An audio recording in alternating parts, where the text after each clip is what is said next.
Well, it's Good Friday, and so I just want to take a moment to tell you perhaps the most important thing that I have ever said on this program. Good Friday, as we know, commemorates the day upon which Pontius Pilate condemned Jesus to death by crucifixion. He was tortured, he was fastened to a cross, he hung there until he died, and that is a well-documented event in human history. Now, do you know the Latin word for cross is crux? And when we speak of the crux of something, we're speaking of its most important feature, the most fundamental aspect, its most vital point. And the crux of all of history is the cross of Jesus Christ. The most fundamental point. In fact, the crux of your life is your relationship to that event. The most important thing about your existence right now is how you are related to the cross of Christ. And I talk a lot of politics. I talk a lot of news. I talk a lot of current events. And many people watch because they want insights. They want political savvy and all the rest of it. But I assure you all of those things are just piles of vanity compared with this surpassingly important fact, your relationship to that event in history, the cross of Jesus Christ. And I want to mark Easter by reading you something, and I'm reading you an account of someone who has actually had a startling realization. They've had a revelation of what the cross of Christ actually truly means and what it really ought to be in their consideration. And it switches on occasion between the voice of God, which it starts with, and the voice of this person who is having this startling revelation. But you'll be able to follow with me. And it's from Isaiah 52 and 53. I'm just going to read it. It says, "Behold, my servant shall act wisely. He shall be high and lifted up, and he shall be exalted. As many were astonished at you, his appearance was so marred beyond human semblance, and his form beyond that of the children of mankind. So shall he startle many nations.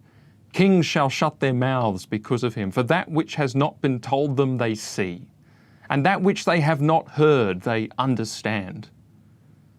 Who has believed what he has heard from us? And to whom has the arm of the Lord been revealed? For he grew up before him like a young plant, and like a root out of dry ground. He had no form or majesty that we should look at him, and no beauty that we should desire him. He was despised and rejected by men, a man of sorrows and acquainted with grief. And as one from whom men hide their faces, so he was despised, and we esteemed him not. Surely he has borne our griefs and carried our sorrows. Yet we esteemed him stricken, smitten by God, and afflicted. But he was pierced for our transgressions. He was crushed for our iniquities. Upon him was the chastisement that brought us peace. And with his wounds we are healed. All we, like sheep, have gone astray. We've turned everyone to his own way, and the Lord has laid on him the iniquity of us all. He was oppressed and he was afflicted, yet he opened not his mouth. Like a lamb that is led to the slaughter, and like a sheep that before its shearers is silent, so he opened not his mouth. By oppression and judgment he was taken away. And as for his generation, who considered that he was cut off out of the land of the living, stricken for the transgression of my people?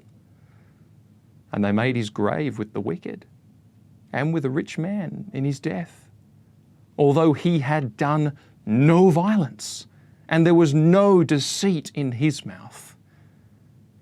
Yet it was the will of the Lord to crush him. He has put him to grief. When his soul makes an offering for guilt, he shall see his offspring. He shall prolong his days. The will of the Lord shall prosper in his hand. Out of the anguish of his soul he shall see and be satisfied. By his knowledge shall the righteous one, my servant, make many to be accounted righteous, and he shall bear their iniquities.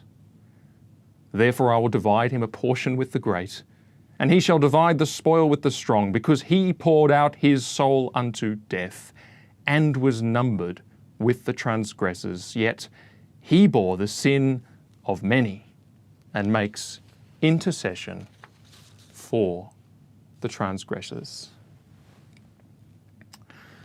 I just want to say, may God bless you this Easter by giving you that revelation, by reconciling you to Jesus Christ and his saving cross.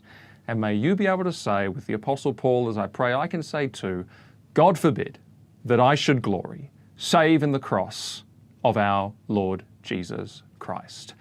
Happy Easter, and that was surely the truth of it.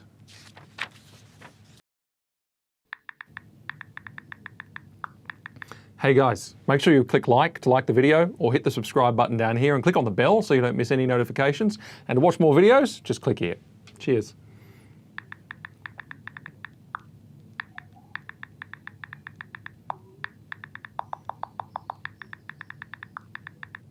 Go on, click one. You know you want to.